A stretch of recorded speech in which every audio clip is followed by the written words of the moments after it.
Salut tout le monde, j'espère que vous allez bien, je suis hyper content aujourd'hui de vous retrouver pour cette nouvelle petite vidéo. Une nouvelle vidéo pourquoi je n'aime pas, donc spin-off du format pourquoi j'aime. Je vous invite à aller voir les pourquoi j'aime, les pourquoi j'aime pas que j'ai déjà fait. Il me semble que les pourquoi je n'aime pas, j'en ai déjà fait 2 seulement ou 3. Le principe est très simple, vous le connaissez déjà sans doute, mais au cas où il y ait des nouveaux venus sur la vidéo, je le réexplique. Je parle de 3 films par vidéo et j'explique individuellement pourquoi j'aime ou je n'aime pas ces 3 films. Dans les pourquoi j'aime, j'explique pourquoi je les aime, et dans les pourquoi je n'aime pas, pourquoi je les aime pas. C'est pas très compliqué à comprendre. Et aujourd'hui, on va parler de 3 films que les gens aiment et que moi je n'aime pas, et je vais expliquer de façon détaillée pourquoi. Dans cette vidéo, ces 3 films, quels sont-ils? Tout simplement The Revenant, Le Pôle Express et Le Royaume de Gaoul, La Légende des Gardiens. 3 films qui n'ont pas vraiment de rapport, 3 films très différents. Mais c'est ça qui est beau, on va parler de ces 3 films. Et c'est parti, on commence avec The Revenant.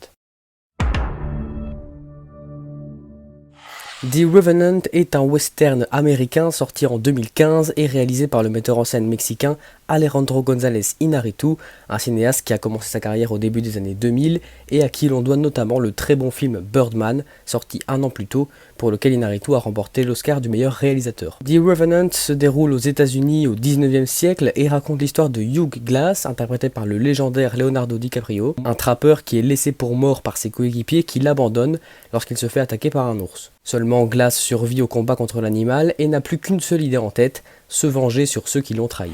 Avant toute chose, je tiens à préciser que je ne trouve pas ce film mauvais, mais pour moi quand même les gens ont été un peu aveuglés par exemple le casting, par le nom d'Alejandro González Iñárritu qui avait déjà gagné un Oscar avant, par l'histoire, par le potentiel du film, ils ont été aveuglés. C'est un peu comme Dune en fait.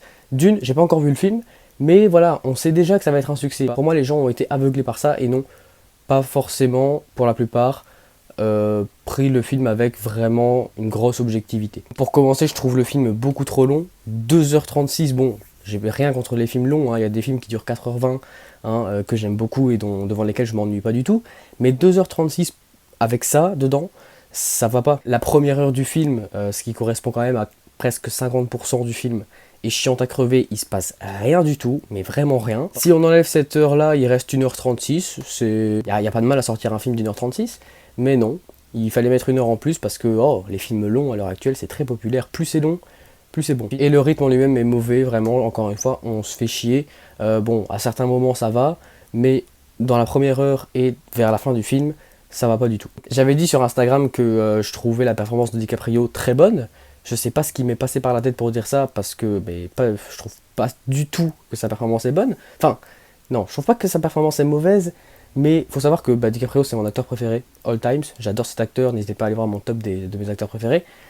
Donc évidemment que le fait qu'il ait gagné un Oscar, je suis très content pour lui et c'est très cool, mais j'aurais préféré qu'il le gagne autrement, qu'il le gagne pour un autre film, parce que là, il ne le mérite pas du tout. Il l'aurait mérité pour le Loup Wall Street, même pour Shutter Island, pour d'autres films comme ça, mais là, mais pas du tout. Tout ce qu'il fait dans le film, du début à la fin, c'est soupirer, c'est être essoufflé, c'est regarder le ciel, marcher, tomber, se battre contre un arbre ou un ours, et c'est tout. Il ne fait rien, il a presque aucun dialogue dans le film, si je me souviens bien, il parle pas beaucoup, puisqu'il est tout seul tout le long du film. Donc donner un Oscar pour ça, on va pas se mentir, c'est un peu poussé. Même si c'est un acteur brillant, extraordinaire, tout ce que vous voulez, dans la plupart de ses films, bien sûr, et qu'il mérite au moins une statuette pour beaucoup d'autres films, mais pas pour celui-là. Les personnages ne sont pas du tout mémorables, même celui de DiCaprio.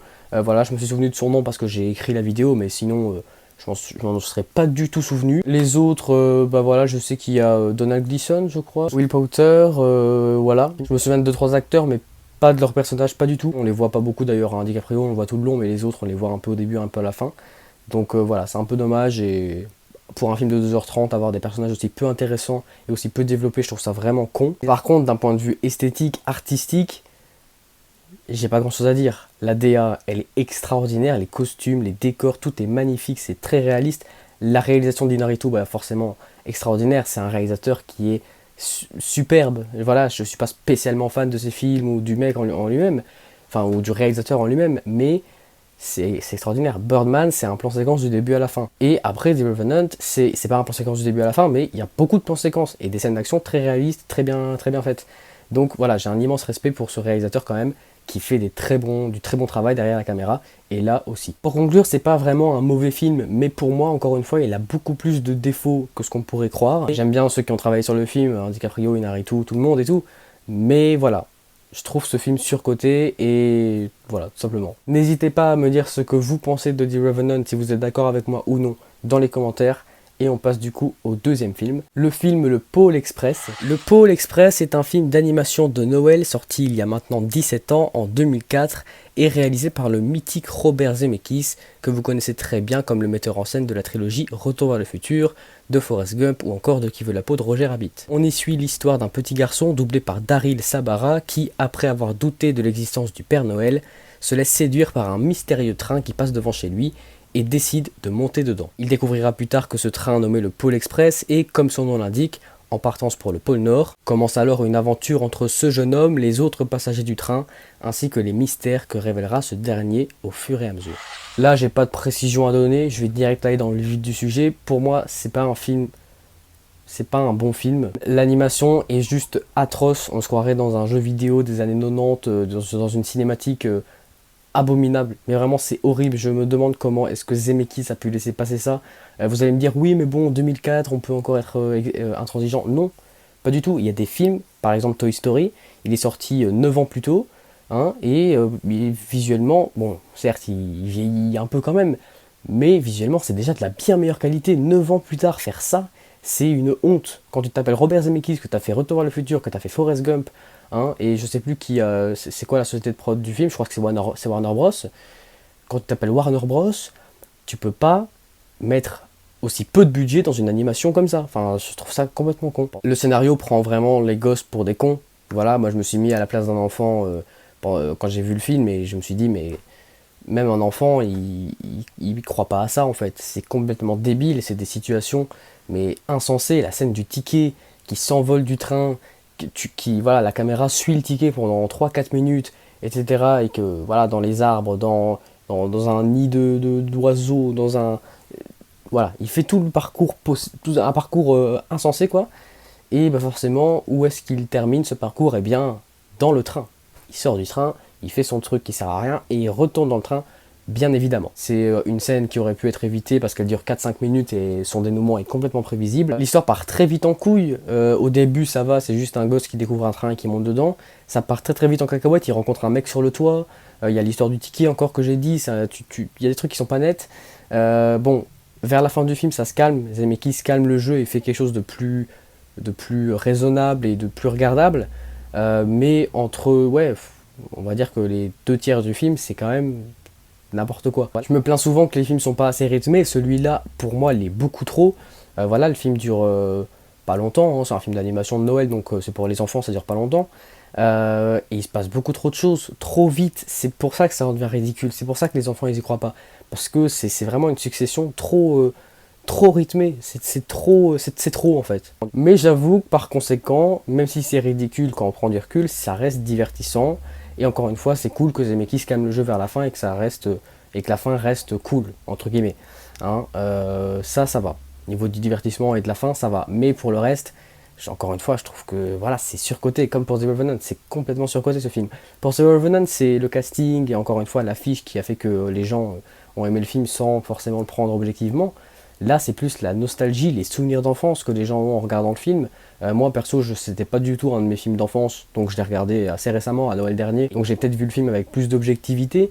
Mais ceux pour qui c'est le film d'enfance, c'est un des films d'enfance, et qui le regardent aujourd'hui, bah forcément, ils vont le prendre avec beaucoup moins d'objectivité et ils vont le juger beaucoup moins sévèrement et beaucoup moins justement, je trouve. Enfin, c'est mon avis, hein, mais c'est comme ça pour beaucoup de films nostalgiques, hein, et pour moi y compris. Hein. Bref, encore une fois, n'hésitez pas à me dire dans les commentaires ce que vous pensez du film. Est-ce que vous êtes d'accord avec moi sur mon avis sur le Pôle Express? Parce qu'il me semble que j'ai pas parlé du Pôle Express dans ma vidéo sur Zemeckis, puisque il me semble que j'avais fait un top 10 de ces films, et du coup que le Pôle Express n'apparaissait pas, je sais plus, mais voilà, au moins j'aurais parlé de ce film sur la chaîne. On passe du coup au troisième et dernier film, dont j'aurais dû parler dans une vidéo filmographie de réalisateur, mais qui n'est jamais sorti, que j'ai tourné, que j'ai monté, etc., mais qui n'est jamais sorti.